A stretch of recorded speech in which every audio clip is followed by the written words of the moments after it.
first glass of wine in Spain. In these cases, you have like Homo sapiens here, you have the Homo neanderthals over there. Right now, we're going through the park in the middle of the city. Oh my goodness.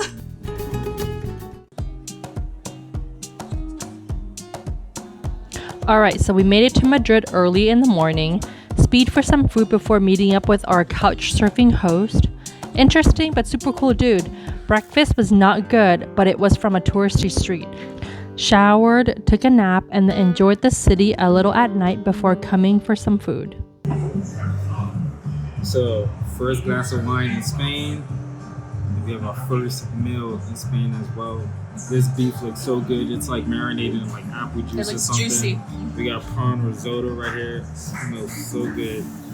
I'm like trying to finish this Instagram video, but I think it's gonna have to wait so I can eat. Cheers. Yeah. A late night snack and a budget beer picked up from your local grocery led to some really good sleep before we got here the next morning to the National Museum.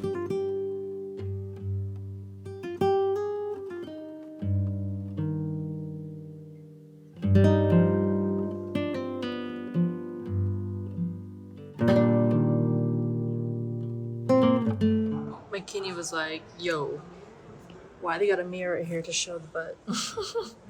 So in these cases, you have like Homo sapiens here, you have the Homo neanderthals over there. But like, bring it here. I'm on my what's his name, Jordan? Bring it here. What I did not know is that this like I thought there was just like 2 or 3 Homo species or genus or whatever it is. It's like 15. There's so many homos out here. Nah, but for real, I did not know that there's like 15 different kinds. So learn something new in Spain. It's the land of the homos. Mm-hmm. Oh, Don't cancel me for that. I'm just playing. It's a joke. Don't cancel him. He's wearing glasses because his eyes hurt. We're inside, but... I was just telling McKinney that I'm so impressed that they have so many of these artifacts, bones, skulls, you name it, rocks from millions and millions of years ago. But then he made a good point. Like, they just got it from Africa, which is right down, the next continent over. So it makes sense how they got all of that. But I'm just really impressed that they preserved this so well. So right behind me is a man that is in an open air. And in the burial, there are like what's called grave goods, which consists of pottery, kind of like a metal band that shows his rank in the community, I'm guessing. But yeah, really interesting burial. And what we learned in Egypt is that if you have been mummified, that means your status is pretty high.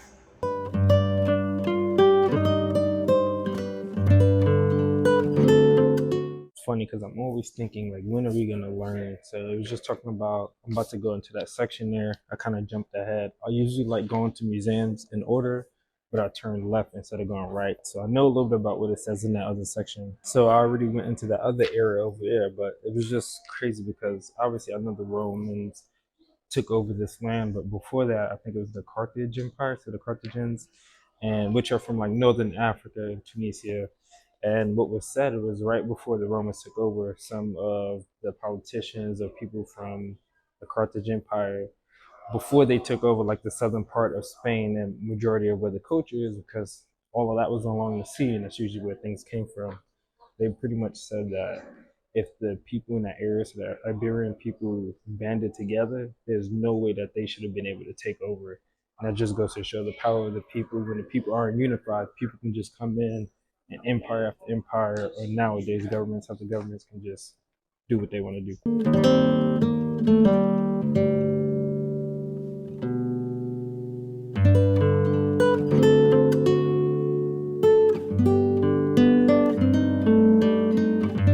The last exhibition I went to talked about the Muslim artists and carpenters pretty much studied under some of the Christians there, and that's why you have this influx, which I don't know how I feel about it yet, but I've seen this stuff in the other countries that we've been to. But it reminded me of the topic I had with my host yesterday, which I'm always talking about couch surfing because it's a great thing and you learn a lot. He just talked about Spain and about how, you know, some things that he mentioned was things that most people do not know about. And it's just the simple stuff like the fact that there was a lot of Muslims here before, even the Christians and Jews were here. And it started growing more and more after Christianity and Catholicism took over. But what was funny was that they allowed the Muslims to come and integrate, just because Muslims are usually known for advancement. How the Jews are known for business, Muslims are usually known for advancement in like education and knowledge. And then what ended up happening was like this genocide, and that's not really even talked about when the fascists and stuff started taking over, which ended in like the 70s. Genocide of Muslims and forcing Jews to get out or to convert or just stuff like that. So being able to see that and seeing some of the influx of Libya, Morocco, Tunisia, and all of that coming to the country made me think about how much influence Africa actually has had before the Roman Hispanic era that came here. But yeah, as you can see, we are done with the museum. We are walking to get some pizza right now. But I agree with Kat. What did you say about the museum when we were coming out? I've never felt so overwhelmed in a museum. It was just a lot. This was so big. The first museum that we didn't I didn't finish everything. Yeah. They had a whole section about Nubia and Egypt, and then Greece. And I guess the Greece part was talking about like Jesus and Christianity coming here as well. And then modern era Spain. I went upstairs just to check it out, and I was like, oh my God, I cannot read. Yeah, it was way too much. So we didn't get to do a whole level.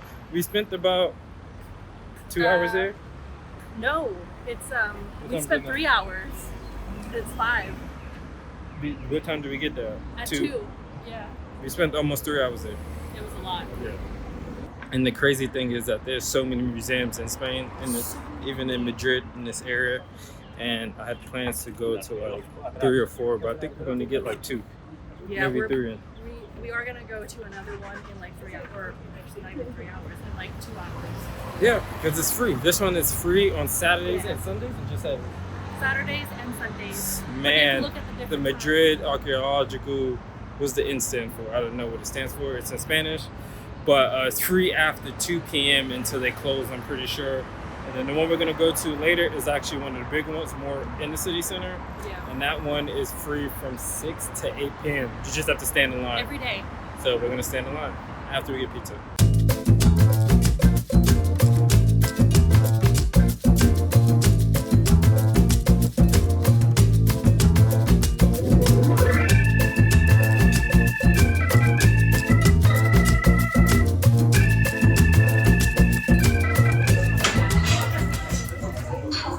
What you got? What you got?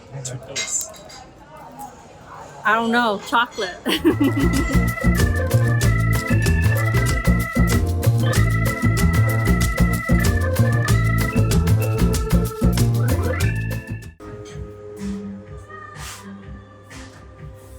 An artist.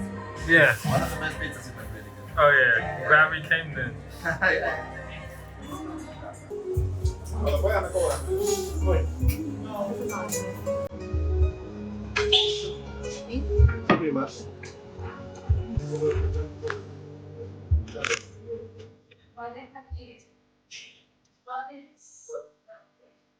You excited, Keeney? To try it? Me too. So one of the things about ordering pizza close to Italy or in Italy is that you have to cut it yourself.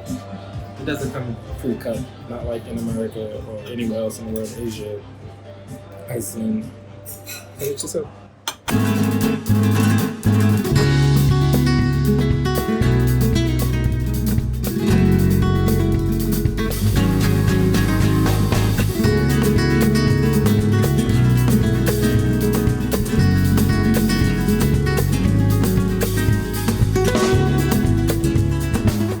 So right now we're going through the park in the middle of the city, and what this made me think about, or earlier actually, was about Japan, right? So this park, this city is really clean for how touristy it is, way more touristy than London, way cleaner.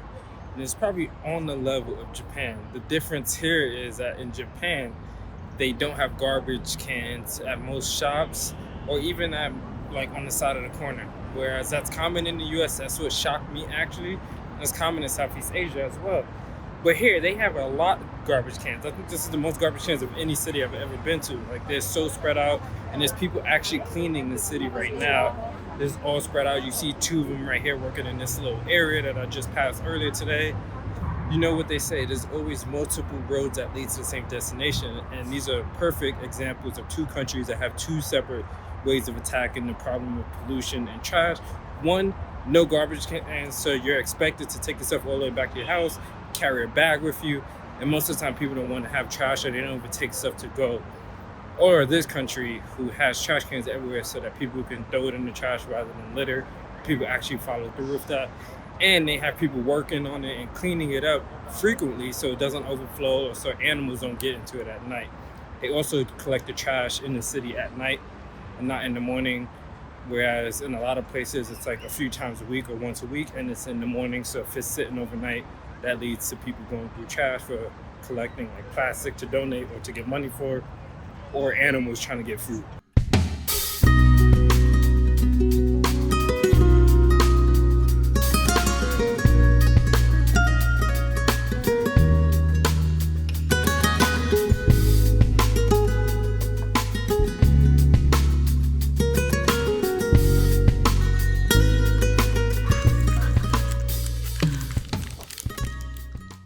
Oh my goodness. Okay, try it. Let us know. Dang, what a bite, Kini. It's meringue, right? Yeah. Oh, this whole thing just collapsed. Okay. It just tastes like marshmallow. Let me get some of this cake pie crust.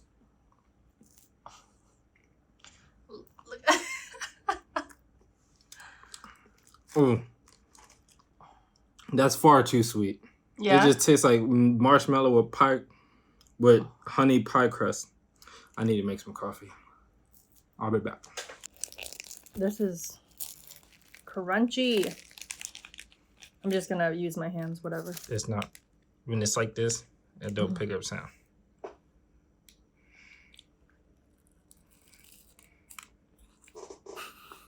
So Kat and I was trying to figure out what's in this bag right here. What do we have? What do we have? What do we have? A loaf of bread.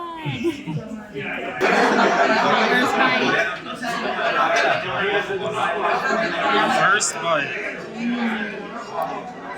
So juicy. The green sauce is really good too. It's like savory. Savory? You can take the girl out the third world, but you can't take the third world out the world. Why she put ketchup on her plate like that? I needed sauce. Talking about Homo sapiens earlier, now I'm out here tossting salads. That's crazy. That's wild. But fun fact, since we're here at a fancy restaurant, the way I was cutting the steak earlier with the hands and then switching, that's actually a technique that was invented by the French. But the French later switched to the rest of Europe. So, you know, people always make fun of like, oh, the American way to eat. Well, the American way used to be the French way because that was the fancy way. And then the French said, hey, let's just eat like the rest of Europe. And then, you know, the French or the rest of Europe, when they eat, they keep the same fork in the opposite hand and they cut. But us Americans, we have to cut the steak or any food with our dominant hand and then switch back and forth. Fun fact. What a great part 1 of Madrid. Click here for part 2.